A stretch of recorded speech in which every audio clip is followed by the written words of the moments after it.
Hello and welcome to Long Beach Lens. I'm your host, Derek J. Simpson, Executive Director of the Long Beach Community Action Partnership and here at PatNet TV. Long Beach Lens is a special show for us because it's an opportunity to share people of influence and impact and interest in our community that we think you would enjoy getting to know more about. This particular show is certainly special to me because it's someone that I've known in the community and known his wife as well. But now we get to dive a little bit deeper as to who he is and why you will be excited to meet him when you see him next time.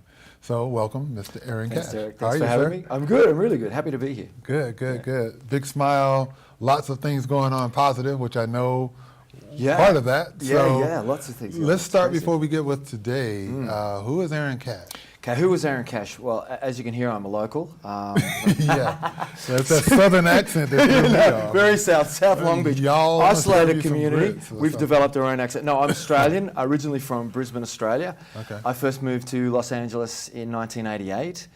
And I started life as a dancer. I was 8 years old. My mother dragged me along to dancing lessons, which I hated, and she would get your bum in the car, and I'd be like, it's raining, it's too dangerous. The shoes would come off, fly, okay, I'm in the car. But thankfully, she persisted with me, and I persisted with it, and I fell in love with dance.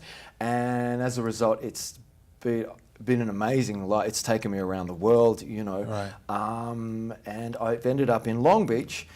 I started up in Hollywood, and then I met a woman from Long Beach, and that's my wife, who you know. And that's how I ended up in Long Beach. So that's a little bit about me. So now I'm a choreographer, dancer, actor, and I've just created a one-man show, and I have a couple other things going as well. But we'll get into that, I guess, as we go along. Let me talk more about the introduction to dancing, because if I'm a young man here in the States and my mom says, come on, take this dance lesson, chances are that's the last lesson that I would want to. But evidently your mom saw something in you, or she was a dancer. What really made that gel? Well, I was one of those kids. I think this is a beautiful thing about kids. Before, you know, somehow life or whatever has sort of taken away that sense of play, you know, that was always jumping around and dancing to everything. Music would be playing. You know, my dad would be out there mowing the front lawn, and I'd be out there like doing interpretive dance by the side of, you know, he'd be like, God, not out the front, out the back, the neighbours, you know. But my mum, you know, my father was like, he supported, but he was a more football kind of guy, which I did as well. Mum grew up dancing. And her cousin, which is my cousin as well, was a very famous choreographer in Australia. And we lived in Brisbane, he lived in Sydney. She thought, oh, well, maybe there's some talent there. I don't know. Still, if there's any talent there. But that's how it started. She called him up and he said, look, there's this really great woman you need to go and see. Take him along. Now, I was a fat kid. I mean, I was fat. First lesson, I had these little stretchy elastic pants. We had these things called jiffies, which were like poor man's ballet shoes. And I was the only boy in my class. There was one other kid in the level above me, and he was rail thin and like this Adonis. And here I was, you know, Oompa Loompa walking in, going, but I stuck with it, and I got bit with the bug. I always tell this story. When I was 8, we had the dancing concert, and Miss Hill was my dance teacher. She decided she was going to have the last number for the concert. Everybody was going to be on stage, and they were going to dance to Love Boat. Love Boat, exciting, you know, oh my God, Cheeseball Central. And so she's going to put the 2 boys in, and they're going to be like featured halfway through the number. But she wants to put us in electric blue Speedos. I'm a fat kid. I'm like, you know, cover me. So she gave us a shirt to cover us. So we turn up on the day of the rehearsal. It's this beautiful old theatre in Australia called the Chanel Theatre in Brisbane. And I just remember, first time in a theatre, 8 years old, it was magical. I'd never been anywhere like that before, you know. My family were very working class. We didn't have a lot of money. My parents worked several jobs, you know. So we turn up. Anyway, it comes time for the to go to the rehearsal, and I do the first part with my class, the first part of the routine. Then we go off, and now it's time for the boys to come on and do their dynamic duo, you know. And they choreograph this number for the 2 of us. But half before we get a chance to go out there, she runs backstage. She's like, boys, take your shirts off, take your shirts off. I was like, oh no. And then we were like, in mid-routine. I'm like, you know, and the little mind goes, suck it up, just do it. I just did it. soon as I hit the stage, it was like, it's so cliched, but you know, the lights hit me, I could smell the hairspray, and I was like, and everything went slow-mo, and I was like, no, the fat's going blah, blah, blah, blah, blah, blah, blah. And I remember, you know, Mike Murray, who we'll get into a little bit later, he has this saying, you know, you always have those sort of like when God speaks. Yeah. And God spoke to me that the voice in my head said, you're going to be doing this for the rest of your life. And it was a defining moment, and I have been. I think Mike hears other voices in his head. Yeah, that maybe so. You heard the right voice, but fortunately for you. Yeah. But yeah, that's another story. Yeah. So I ask these questions because, you know, we work with youth here. Yeah. And first thing that comes to mind is that you had someone that at least introduced you to this other spectrum of life that maybe never would have occurred. And then you had the confidence and the strength to some degree at that level to say, you know what, maybe this is a path for me to pursue. And I think that's a message I really wanted to get out for the teens that might be watching this. Yeah, it's important. Yeah, not if you have a voice in you that says, "Okay, I'm really interested in doing this," and you know, all my life people have told me you can't do that. Well, you can't. I have flat feet. I was fat. Can't dance. Right. You can't sing. Right. You can't act. But you have to listen to you and not Right. to other people. And I was, like you say, fortunate enough to have just one or two people in my life that were like, "No, you know, you can do this." For my mum, thank God, she was really good. And in Brisbane, where I grew up, you know, in the '70s, boys dancing. Yeah. I was so fearful anyone would find out. Right. You know, I kept it a secret for a long time. Right. But it still didn't stop me from doing it. I don't know, it's weird. It was just this determination. And I think for young kids, you know, they have to listen to that voice. If it's something you want and you're passionate about, just hang in there. And it can be a grind sometime. And that's life. You've got to, you know, but then things open up. Yeah. And that's part of the whole experience.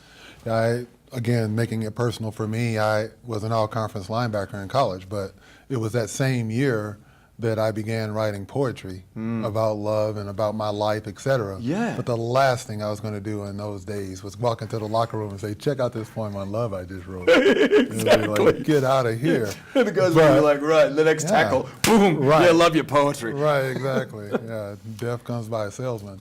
Yes, totally. But here's the thing, you know, you stay true to who you are. And over those years now, that same first or third piece that I wrote back then was just a part of the compilation that I released in 2017. Yeah. So, you know, again, staying true to who you are. Yeah. Now, let's go from the kid in the electronic blue Speedos to then you become introduced to the professional world of dancing. How did that occur? So I went to performing arts school when I was 16. I got accepted to a couple of different ballet schools, and then I graduated, went through all that whole process. Then I moved to America when I was 19, and I had a couple of scholarships dancing at different places up in Los Angeles, different dance schools. One day, Kenny Ortega, I mean, I'd been working in different areas commercially in Australia, but mainly studying, and I wanted to come to America because for me, that's where the best was, you know. Right. There's just... It's so many people here, the competition, I wanted to push myself. And I think that's also important in your journey. Don't just sort of sit back and go, I'm good enough. You know, you always need to be learning, you know, as you know. So Kenny Ortega is a man who did High School Musical, was the director of that, Dirty Dancing, some people might know that. So Kenny was auditioning for another job upstairs, and he saw me dance in dance class, and he was like, where are you from? What's your story? So, you know, he said, do you want to come upstairs and have a dance for us? So I went up there, and then next thing you know, I started assisting him. He just really loved the way I danced and took me under his wing. But then I had to go, my visa had run out, so I had to go back to Australia. And I went back to Australia, and I was there for a month, and I was miserable. I felt like I'd gone backwards. And sometimes in life, you kind of have to take a step back in order to go forward. And we all know that one. Right, absolutely. And it really focused me. It went, okay, no, this, you know, this is, I know what I don't want, so now I know really what I do want. But again, I think the old saying, you know, what is it, luck is preparation and meets opportunity. And I always keep my training going, even now, you know. And what had happened was I was in Australia for that month and I was dressing on a musical. I wasn't even dancing. I was trying to make enough money to come back to America. Kenny Ortega calls me. He says, "What are you doing?" I said, "Oh, I'm in Australia." He said, "Oh, that's too bad. Now, Australia's a day ahead of America." And this was a Wednesday in Australia. And he said, "Well, I'm having an audition on Thursday." So it was Tuesday in America. Cher's got a new tour. She hasn't toured in 10 years. I've told her all about you. You would have been perfect for it. I was like, "Oh, no, Kenny, I've got obligations." So I hang up. And my roommate at the time was like, "What are you, bloody nuts?" Kenny will take, "Cher, you're dressing on a musical. You're not even in it." I was like, "Okay." He said, "Call him back and see if you got the job." So I called him back and I said, "Well, Kenny, do I have the job?" And he's like, "Look, as far as I'm concerned, if you turn up, you've got it, but she has final say on everybody." So, long story short, I went into the musical that day, and it was a matinee day. Usually Wednesday is a 2-show day. You have your afternoon performance and night performance. And of course, there's all these beautiful, lovely, gay guys, Australian guys that are all backstage dressing. And I told them about Cher. They're like, "Oh, Cher, love. Oh my God, no, don't worry, we'll replace you. That's not a problem." So we all figured it out. And then my mum lent me some money to get a ticket to go back to America. And I kind of, little white lie, "Oh yeah, I've got the job. I'll pay you back once we start rehearsal." So I leave on the Thursday, get in on the Thursday. My friend picks me up from the airport, takes me out to Pepperdine University in Malibu where she was having the audition. It was like 350 people there. Whoa. And I borrowed this like $2,000 from my mum to fly back. I'd never seen that much money in my life. I was like, "Oh, okay, I've really got to get this job." So we all go in and we learn the routine. Then the girls go first. They do it in groups of 4s, because normally at an audition, that's how it kind of works. They break you down into 4 or 6 so they can get a good feel of how you are, and then you'll change lines. So the girls went first, then the boys. We did it, and I'm just thinking, I've got to get this. And I danced my bum off. I was like, it was one of those moments where everything came together. And we went outside. As I said, we're going to make the first cut. So we go outside and we're all waiting. About 45 minutes later, they bring us back in. And they say, "Okay, Michelle Rudy, step forward. Troy Burgess, step forward. And Aaron Cash, step forward. Thank you very much. You have the job. You can sit down and watch everybody else audition." It was Wow. nuts. And she was standing there. Oh, she wasn't standing. She was sitting at the desk watching everybody. And she had like this sort of cat in a hat, top hat on, and a little John Lennon glasses, looking very cool and very Cher. And then we went taken over to meet her, and straight away, because I had long hair down to here, and she was like, "Thor, that's what I'm going to call you now." So she started calling me Thor. I was like, "Oh, okay, great." I was like, after dancing like that, I was a little Thor. Oh, sorry. But that was like my really big kind of break. And then I worked with her for 10 years, and to this day, I'm still in touch with her. And we went to see a show a couple of years ago when she was in Vegas. She's been very good to me. I got my green card because of her. She sponsored me. This is a perfect opportunity to break, because we are going to come back and share more stories. I think we need a longer show with all the stories that you have. Sorry. but that's quite all right. As you can see, we're having great fun here on Long Beach Land with Aaron Cash. Stay tuned. We'll be right back.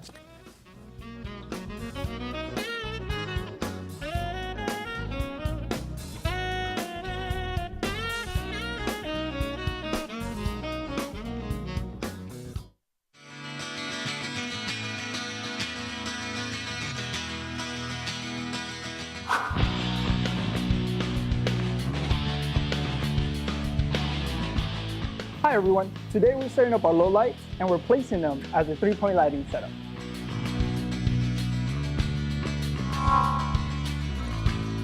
Artists use a brush to add color to their scene.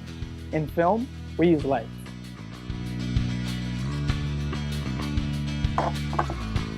For more information about our classes, visit padnet.tv. You guys ready? Here we go.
Welcome back to Long Beach Lens. I'm your host, Derek J. Simpson, and we're having a great conversation on this particular show with someone who is now one of our own here locally in Long Beach, Aaron Cash. And as we went into the break, Aaron, you were sharing your story about how you came back to the States, and actually we were working with Cher for over 10 years, and you guys became pretty close in that relationship. But there are many other things that you've done in addition to that since then.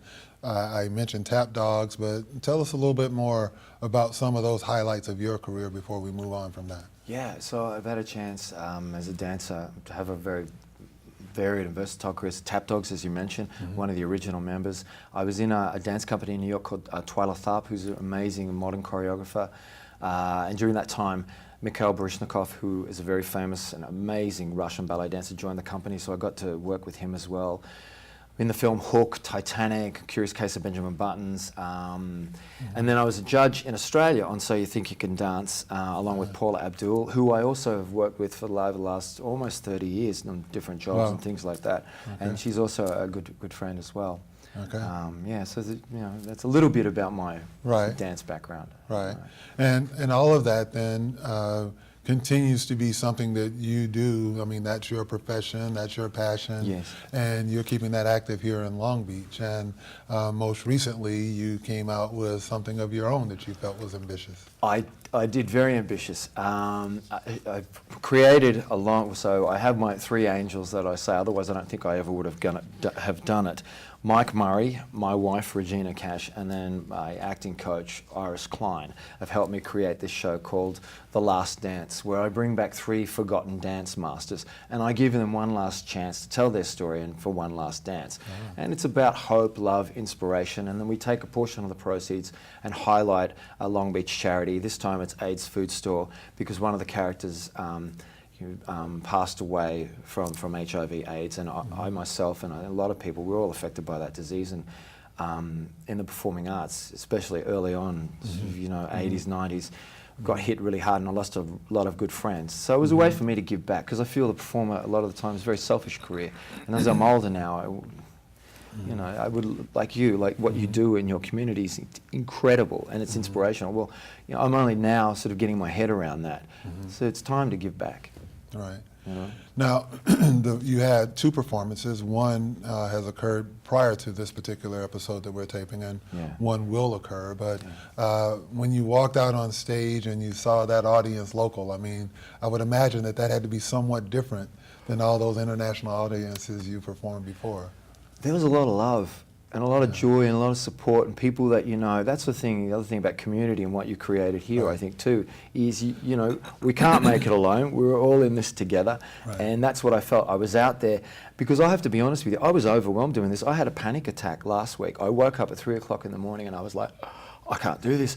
I thought I was having a heart attack. My wife calmed me down. It's all right. Just breathe. And just one day at a time.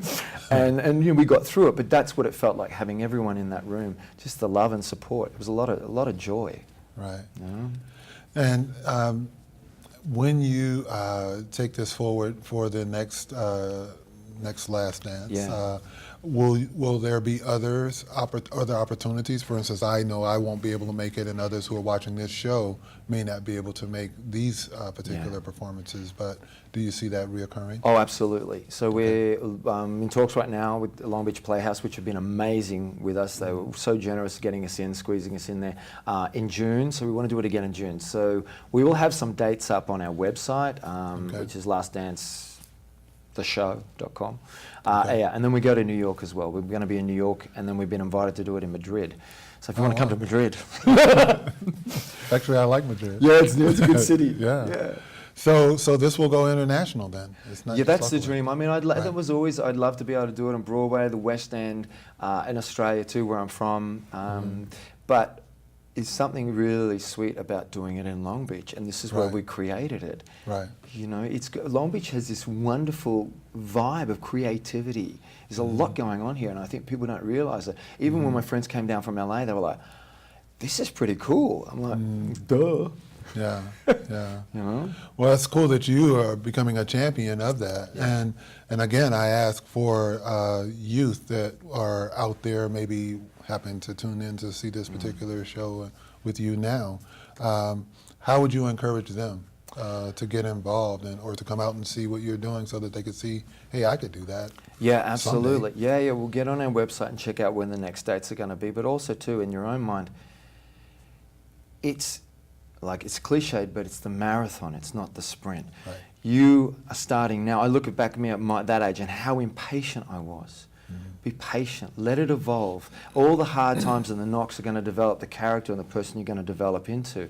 And, you know, it's exploring that potential. And if you've got interests and things you're passionate about, don't let up on them, because really it's more interesting to know the person you're going to be when you're 63 or 67, and that's the person you're evolving into. So all these pursuits and interests that you're interested in now are developing the person that you're growing into. And you know, listen to that voice inside and don't get knocked down. People are always going to be there to criticize. Yeah. It's funny, I'll tell you a little quick story. The other night, there was someone that turned up that wasn't invited, and that's fine, let them in, they came in. Someone I've worked with for a long time. But they for me, are a nice enough person, but always super critical. Right. But they've never really done anything. Right. So, you know, they're always going to be out there criticizing. Yeah. While they're criticizing, you keep creating. Right. Who cares what anybody else thinks? Yeah. You have to follow your own dream. Yeah. And I know that you created a Masters of Dance seminar. Yeah. Is that something that's still I'd love going? to do. I know I'd love to do that again. We did it for a couple of years running, and it was a chance. Again, we bring in people from Dancing with the Stars and So You Think It Can Dance to give a day free for you know the Long Beach community and you know people all different backgrounds. Yeah, that's something I'd like to bring back again, possibly next year. If we can. That was all. It ended up being fiscally. It was hard to pull it off, but you know, there's still hope. What are the priorities now? I mean, I know you have the current show going on, and you're thinking about taking it internationally. So I would imagine that's a lot of work, even with Mike Murray on your team. That's a lot of work. Yeah, but, So what are the priorities for you? Well, definitely, as you said, I think to keep it going, to generate it so we can have a longer run. I'd love to be able to tour it around the States, Okay. Also Australia, and that'll be the next thing.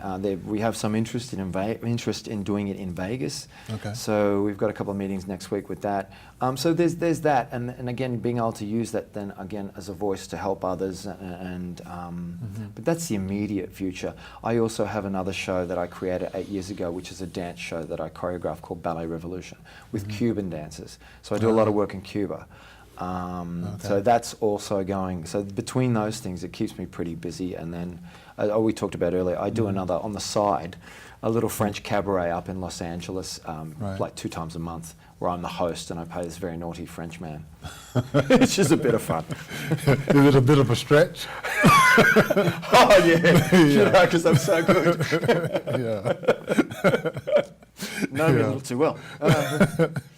So you mentioned being on a judge on the show, like with Paula Abdul. What are the chances that other opportunities like that come up? I know you can't just predict that, but is that also something that you're open to as those opportunities come up as well? Oh, absolutely. That was amazing. I mean, I loved doing that. Unfortunately, the show in Australia, it ran 3 years prior to when I did it, and then they had 3 years off. Then they brought it back again, and they really brought in the big guns. Okay. Myself, Paul Abdul, you know, and then you had another guy, Jason Gilkison, who is the doyen of ballroom dance, amazing ballroom legend, Australian guy, and then Shannon Holtzapfel, who is right now he's toured with everyone: Christina Aguilera, Katy Perry. He was in Michael Jackson on the last tour that they did when Michael passed. He had great talent. So we were all on this panel together. We had a great season, but Australians are very sports-minded and very sports-driven. So it was like, it's not football, you know. So we didn't really have the numbers and it didn't last. But to do it again would be amazing. It really required this much of my talent, and they paid me an awful lot of money, which was really wonderful because I'd never really experienced that before. So who knows? No one knows what's around the corner. If there's a new dance show that comes on. Who knows? Now, when you think about dance and you think about, let's say, the Long Beach community, you know, people love to go out and dance, but I don't know that there are many opportunities or venues for that. If you were to be able to wave your wand and create an environment for dance in Long Beach, what would you like to see happen too? Oh, absolutely. No, yeah, it's hard. And also too, a venue that catered for a lot of different age groups. because that's the other thing too. Or find some common balance where everyone can find a space together. That's really cool, because there are places that exist, but you definitely distinct age groups. Like Phil Trainees has got like Friday, Saturday night, they have a band playing. You go up there, you see these 60, 70-year-olds, and they're all like put together, and they're like swinging, and like, I mean, as a I'm like, wow, these people are amazing. And then you go downtown or something. With I've got daughters that are younger, and they're on the dance scene, and everybody. That's the one thing I love about dance. It's in our DNA. Right. And regardless of whether you're trained or not, everybody at some point in their life likes to get up and have a boogie. Whether maybe some people are a little tipsy sometimes, it lets them feel freer or whatever, or at a wedding. It's a celebratory thing. It's a part of our culture. I think it's important. So it would be amazing to have a venue that catered, for different age groups, different tastes and styles. Right. Maybe it's different nights of the week. I don't know. Well, I know I go out looking for music. Yeah, exactly. Live music. Exactly. Because my affinity for writing lyrics and just the appreciation. It's like musicians have their own language. One guy can sit down and he starts doing a beat, and the next thing you know, everybody's joining him. And you think, wow, when did you guys write that song? And you realize that was just a jam session. They never even put it together like that. Yeah, and then you get goosebumps. You like, it's like you're at a spiritual time. You feel the spirit. You're like, ooh. Right. Yeah. We got like 30 seconds. Okay. Closing thoughts for you as you think about all that's going on.